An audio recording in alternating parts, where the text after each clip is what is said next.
Então, agora sim, professor. Bota lá, professor. Aí sim, muito bem. Boa noite, professor. Seja bem-vindo. Boa noite, professor Olavo. Prazer. Boa noite, tudo bom? É um prazer estar aqui com vocês, embora em circunstâncias um pouco deprimentes, né? Sim, professor. A gente quer muito escutá-lo, professor, nessa situação tão deplorável, né? Bom, a situação é a seguinte. Quando o Bolsonaro foi eleito, com todo o apoio que ele teve, foi eleito com uma votação assim, esmagadora, né? Os meios para o início, tá? Ele tinha todo...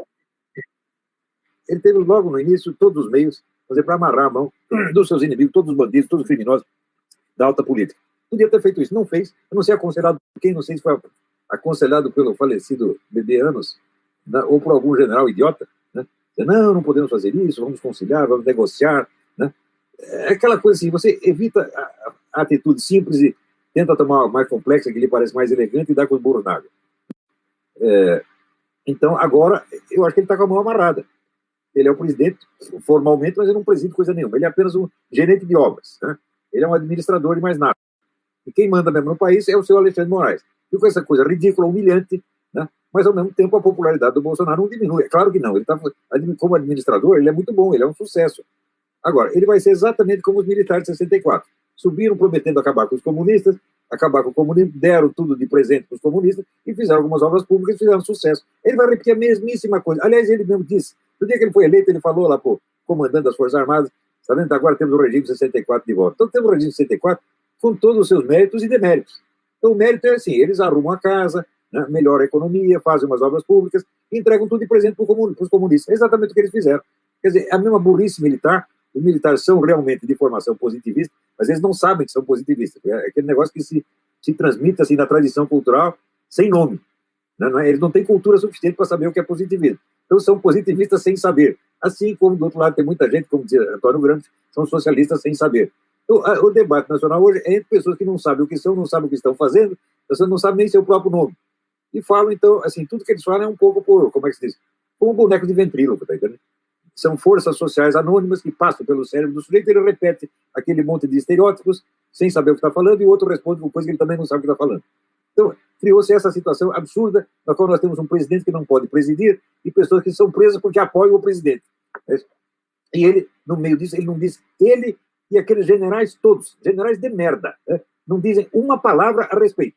Agora, se você ofender um pouquinho a honra da instituição, Forças Armadas, Exército, não, daí eles ficam indignados. Então são pessoas apenas vaidosas. O que eles chamam de patriotismo não é patriotismo de jeito nenhum, é só corporativismo. Eles amam não o Brasil, eles amam as Forças Armadas, eles amam o Exército, amam o Exército, a Marinha ama a Marinha. Sempre foi assim e sempre será. Tá certo? Isso nunca vai mudar. Então chegamos a este ponto. Agora, o Bolsonaro está querendo chegar ao fim do mandato para ele se reeleger e daí talvez no segundo mandato ele faça o que ele deve ter feito no primeiro. Eu duvido que faça. Ele não vai ter força, ele não vai ter apoio militar. Os militares são todos assim. Só quem tem direito à ideologia são os comunistas. O outro lado tem que ficar quieto. Então, assim, eles favorecem os comunistas, sempre favoreceram, e sempre vão favorecer. É como dizia o general Geis, eu não sou infenso às ideias da esquerda, e é como dizia o general Castelo Branco, no discurso de posse, ele já disse, olha, a nossa vitória não significa que a direita reacionária vai tomar o poder. Não foi a direita reacionária estava nas ruas, a direita reacionária era o povo, é o povo que saiu na marcha com Deus, marcha da família com Deus para a liberdade, protestando contra o comunismo. Daí os generais assumem e dizem, não vamos fazer nada contra os comunistas. Como de fato não fizeram nada. Eles fizeram contra guerrilheiros, o que é outra coisa. Eles fizeram contra a esquerda armada. A esquerda desarmada, eles deram tudo, todas as vantagens. Entregaram todas as universidades, entregaram a mídia, entregaram o aparato cultural, tudo. Então, favorecer. Quando um general disser, nós libertamos o Brasil do comunismo, você vira para ele dizer, mentiroso, safado, cínico. Vocês não libertaram merda nenhuma, vocês entregaram o Brasil para o comunismo. É isso que vocês fizeram. Eu tenho feito a leitura do livro Ideais Traídos, né? E quando eu vejo a leitura do general Silvio Frota, eu percebo que é quase um déjà vu, né? Você tem um general querendo impedir o avanço dos comunistas dentro do governo do regime militar, o Geisel dando um golpe no general Silvio Frota, num dia de feriado aqui em Brasília, para que ele não pudesse fazer nada. De repente, a gente vê que o Geisel passa o bastão para outro general que não faz nada e o Figueiredo fala, vocês querem que volte esse pessoal aí? Então, tá na mão de vocês aí. E agora, onde nós temos a nossa chance, a gente encontra frases como essa daqui, que está na CNN, né?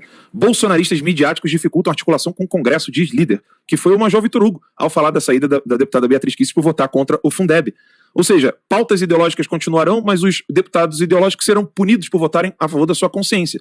Os ideológicos da direita, os ideológicos da esquerda têm todo o direito de fazer a ideologia que eles quiserem.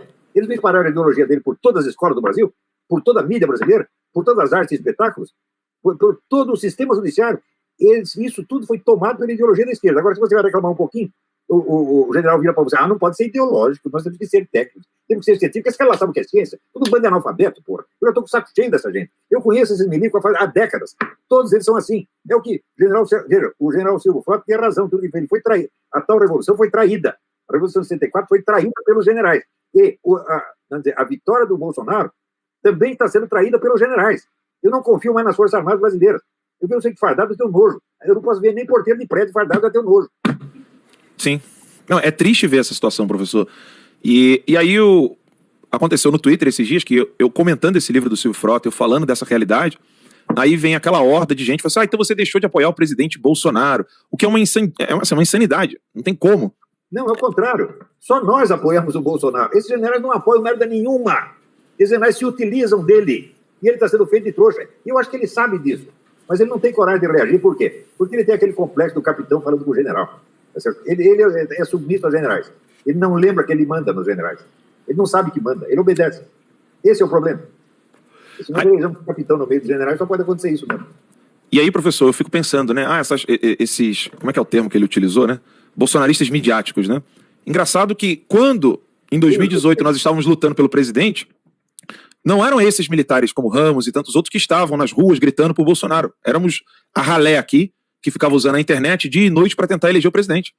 Quem elegeu o presidente foi a ralé, fomos nós. Esses cenários não fizeram merda nenhuma. Não fizeram e não fazem e não farão. Tudo que eles querem é ter o poder na mão deles para eles fazerem o governo positivista de sempre. O governo que só trata de administração e obras públicas, deixa os comunistas à vontade, entrega tudo na mão dos comunistas e quando alguém reclama, eles chamam de ideológico.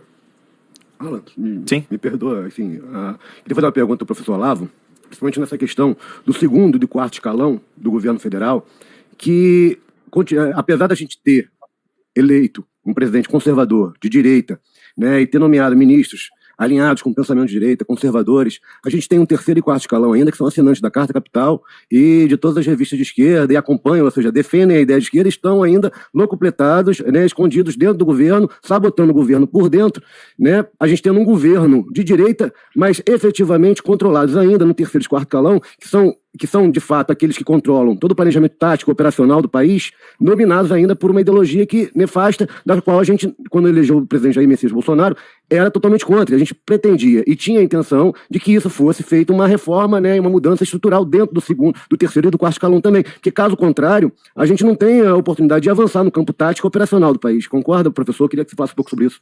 Concordo 100%. O fato é o seguinte, é que a direita, o que existia de direita no Brasil, inclusive o que existia nas Forças Armadas, deu tempo demais para o inimigo se organizar. Houve o tempo suficiente para o inimigo tomar todo o funcionalismo público. Todo mundo sempre sabe que o funcionalismo público sempre foi petista. Hoje talvez nem seja mais, mas ainda é esquerdista do mesmo modo. Eu sou servidor público, mas não sou esquerdista, não. Não, ele falou que ele é servidor público, mas não é esquerdista. Bom, nem são Alexandre de Moraes. Estão dizendo aqui que o Alexandre de Moraes está no terça liga, é mentira. É fake news. Mas diga, professor. Opa, deu uma travadinha ali no professor. Acho que vai voltar. Vai voltar ali. Daqui a pouquinho, quando o link voltar ali pro professor, bota na gente aqui enquanto... Aí voltou, professor? Voltou o link? Tinha travado aqui? Pode falar. Eu expliquei para ele, na década de 90, expliquei para o militar tudo o que ia acontecer. Exatamente como aconteceu. E quando eles estavam propondo o negócio do Ministério da Defesa, vocês fazem essa merda desse ministério, vão acabar batendo continência para comunista.